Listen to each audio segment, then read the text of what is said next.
One simple operation is what is called clamping the pixel values to a maximum value. For example, any value greater than 255 is called as 255. Any value below 0 is called as 0. Or you can also do some clamping between certain values, right? So this is a clamping equation. So pixel value, depending upon the input value p, you get the final value. So p remains p under this range, right? P is fixed as b if value of p exceeds certain value. The value of p is lesser than certain value, it's called as the minimum value. So this nice. So what you do is clamp. Typically, if you see f of p, this is the value of p, then f of p is this.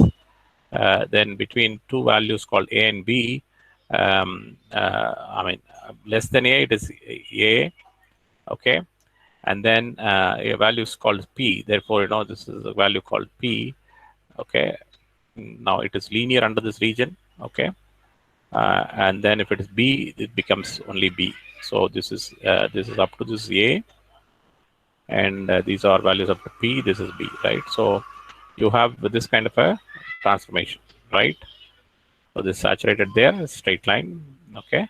Only linear here between a to b, okay? And then so you can clamp both on either side. So you okay? So clamping operation you can do. So limiting the values of limiting the intensity values to a minimum or to a maximum, which is possible by